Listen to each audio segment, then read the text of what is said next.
Olá, muito boa tarde a todos. Estamos aqui para mais uma gravação do nosso podcast da ABA. Eu sou Fabiana de Andrade, coordenadora do podcast, presidente da Comissão Nacional do Direito Militar. Estamos aqui na nossa 23ª convenção da ABA Nacional em Brasília. Estou aqui com as minhas caríssimas colegas, são todas membros da ABA, da Associação Brasileira de Advogados. Estamos num dia inteiro de palestras, de muito conhecimento, de troca de experiências. E hoje, aqui, nós vamos falar sobre temáticas extremamente interessantes que são afetas ao direito e cujos nichos e suas referentes particularidades para aqueles que estão inseridos no contexto podem divulgar para outras pessoas que têm interesse em se especializar, que categoricamente necessitem também dos serviços das nossas colegas, mas principalmente, a nível de conhecimento, atender os princípios e os valores essenciais da Associação Brasileira de Advogados, que é a difusão de conhecimento. Estou aqui com a doutora Amanda Lemos, doutora Vera Leite, doutora Eluar Sebold. Doutora Amanda Lemos é especialista em regularização de imóveis, membro da Comissão Nacional de Advocacia Extrajudicial da ABA.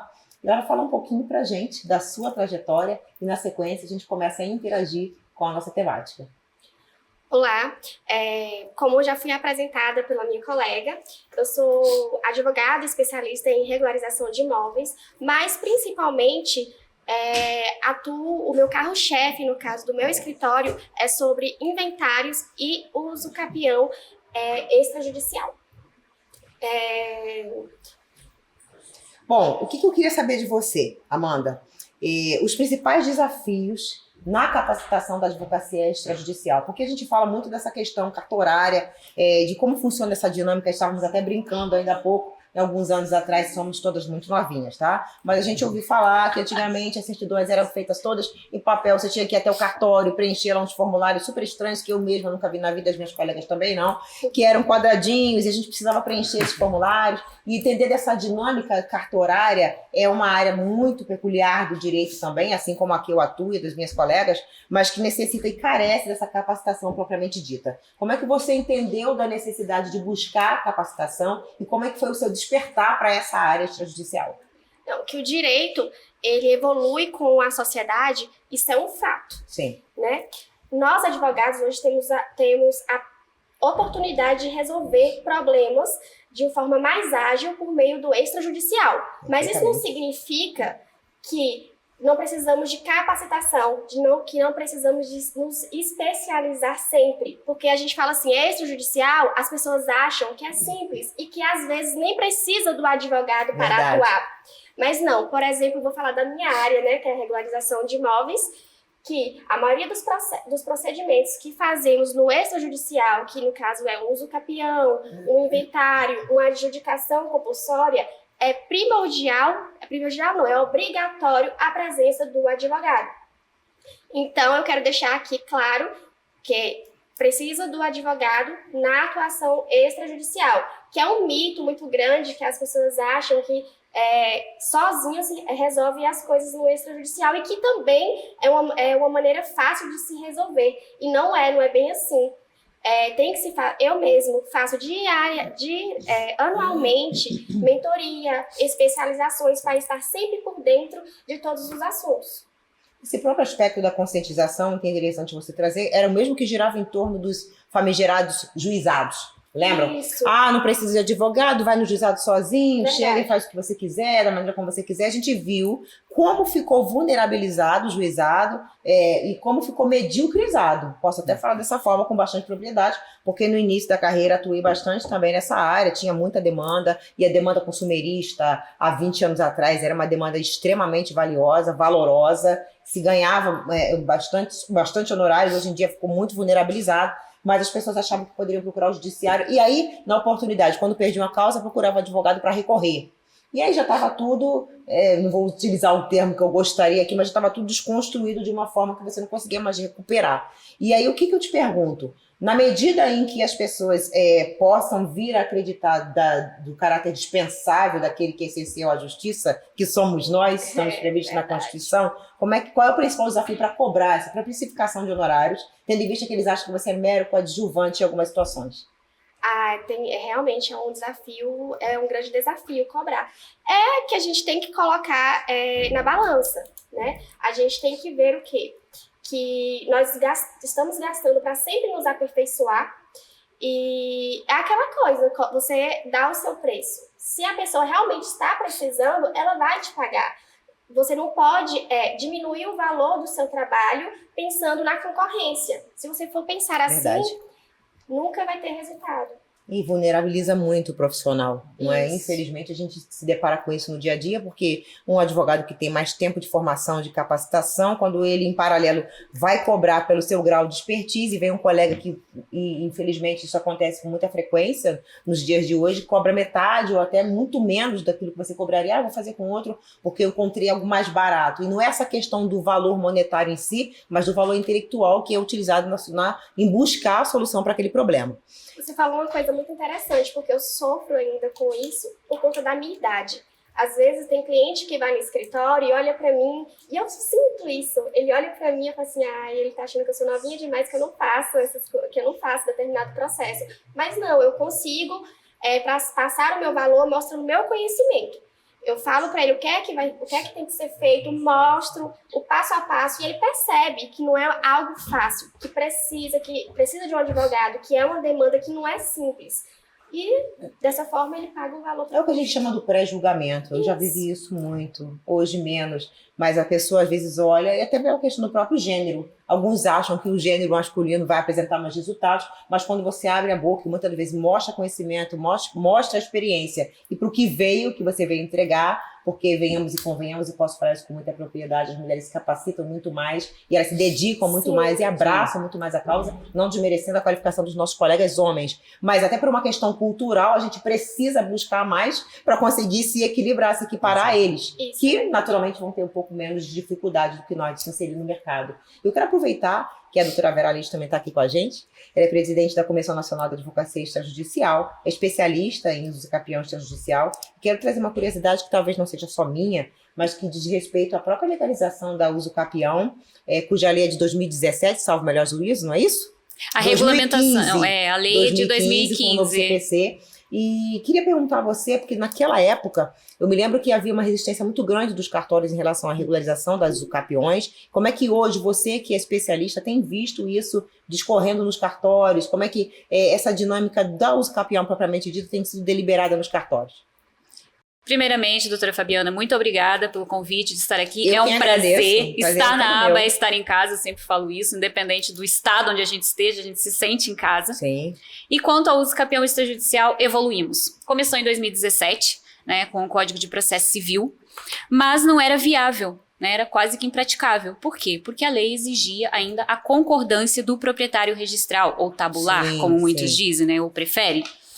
E aí a gente tinha esse impasse, porque a gente tinha uma lei que permitia, mas a gente não tinha a regulamentação, o que aconteceu também recentemente com a adjudicação compulsória, né? Enfim. Veio a regulamentação e hoje a gente tem caminhos que diminuem e muito, né? A negativa, o indeferimento dos registradores. Tem as possibilidades também de você trabalhar online, de você fazer o requerimento isso online. Ótimo, então, não é? Hoje em dia tudo isso facilitou bastante. Exatamente.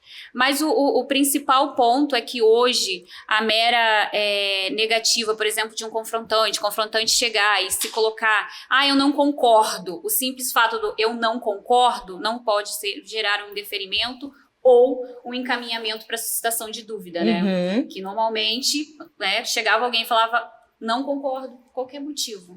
Indeferimento, e aí você tinha que ir para suscitação de dúvida. Já causava uma obstrução no procedimento. Exatamente. Hoje, o registrador, ao indeferir, ele tem que fundamentar por que ele está indeferindo. Isso já ocorria antes, em função da Lei 6.015 de 73, mas na prática, quando alguém chegava e olhava de cara feia, o registrador já desistia de deferir aquele procedimento de uso capião.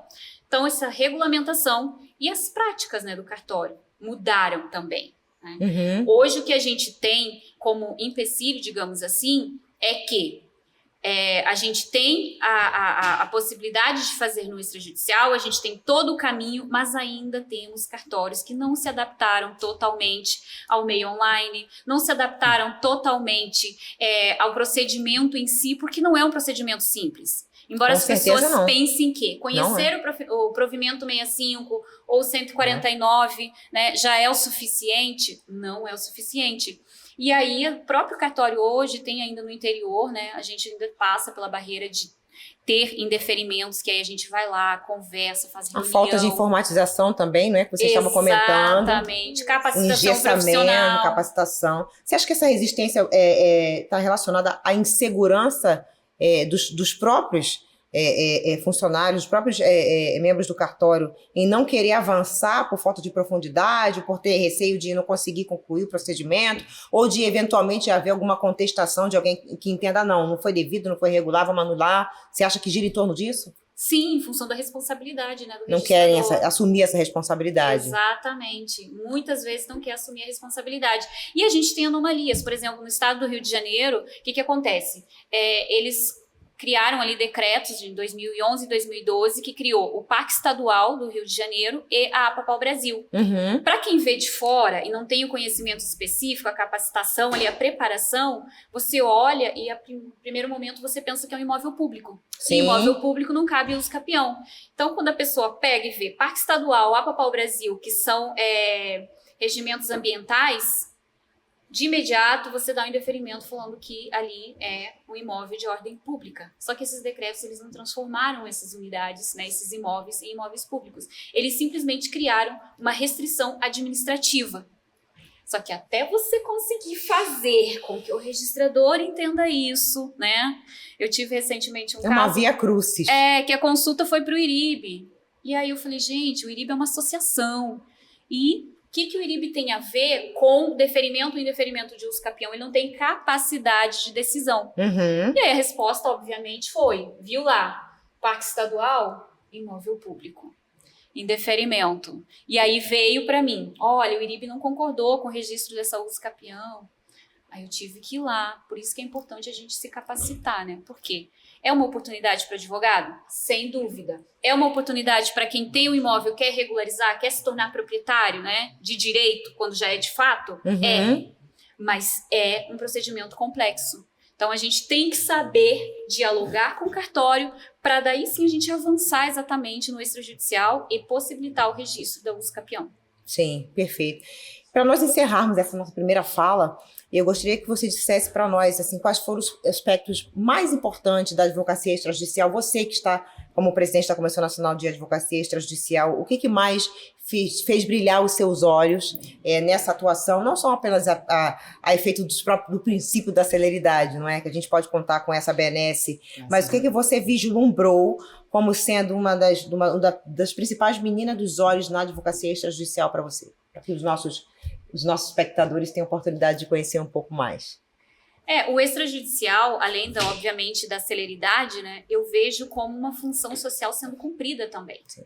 Porque quando a gente tem a possibilidade de trazer para o extrajudicial procedimentos que eram judicializados, que levavam anos para resolver, o exemplo, né, do procedimento que eu trabalho, que é meu carro-chefe do escritório, que antigamente você levava aí 5 anos no mínimo para você mais, resolver. Não é 10, muitas das vezes 15 anos. Sim, tem processos aí que chegam para mim que estão correndo há 10 anos e você não conseguiu resolver.